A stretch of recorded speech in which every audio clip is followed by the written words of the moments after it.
कल्पना गर्नुहोस् एउटा राजा जसले संविधान च्यातेर सिङ्गो देशलाई आफ्नो मुठ्ठीमा लिएका थिए।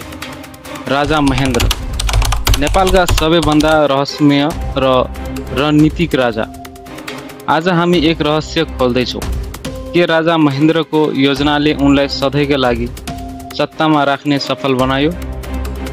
राजा महेन्द्र राजा त्रिभुवनका जेठा छोरा। 2007 सालको प्रजातन्त्रपछि नेपालको भागदौड थाम्न आएका राजा।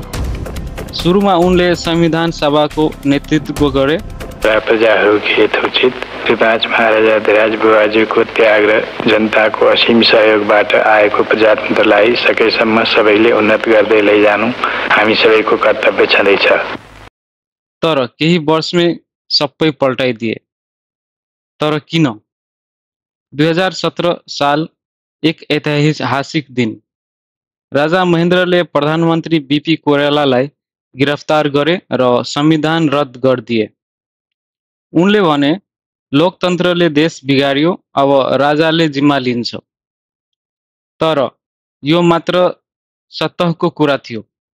भित्रभित्रै राजा महेन्द्रले एउटा गोप्य योजना तयार गरिएका थिए। एक यस्तो शासन प्रणाली जसले उनलाई जीवनभर सत्ता दिइराख्नेछ। राजा महेन्द्रले सुरु गरे पञ्चायती व्यवस्था।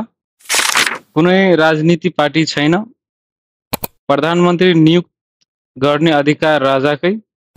गाउँदेखि केन्द्रसम्म राजा प्रतिनिधिहरू। यो थिएन प्रजातन्त्र, यो थियो शाही नियन्त्रण। तर यसले काम गर्यो। 30 वर्षसम्म पार्टीविहीन शासन टिक्यो। राजा महेन्द्रले बुझेका थिए केवल शक्ति होइन, विचार नियन्त्रण गर्नुपर्छ। शिक्षा प्रणाली पाठ्यपुस्तकहरूमा राजा राष्ट्रपिता भनेर लेखियो। मिडिया नियन्त्रण, गोरखापत्र, रेडियो नेपाल केवल शाही प्रचार। सैन्य निष्ठा, नेपाली सेनालाई सिधै राजाको मातहत राखियो। विदेशी नीति, भारत र चीनको सन्तुलनमा खेल खेलेर शक्ति टिकायो। सुरुमा योजना सफल जस्तै लाग्यो, तर सत्ताको केन्द्रित ढाँचा भित्रबाट कमजोर बनिरहेको थियो। जनता निराश थियो। राजनीतिक चेतना बढ्दै गयो। 2046 सालमा आन्दोलन भइसकेपछि पञ्चायत सकियो। राजा महेन्द्रको योजना स्थायी त थियो, तर जनताको चेतनाले त्यो तोडिदियो। राजा महेन्द्रले एउटा रणनीति सशस्त्र शासन चलाए, तर एक सत्य सधैँ रहन्छ, जनताको चेतना रोक्न सकिँदैन। के त्यो योजना सफल भयो? छोटो समयमा हो, तर लामो समयमा इतिहासले जवाब दिएको छ।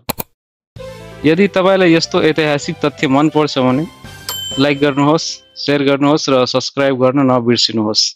फेरि भेटौँला अर्को रहस्यमय भिडियोमा।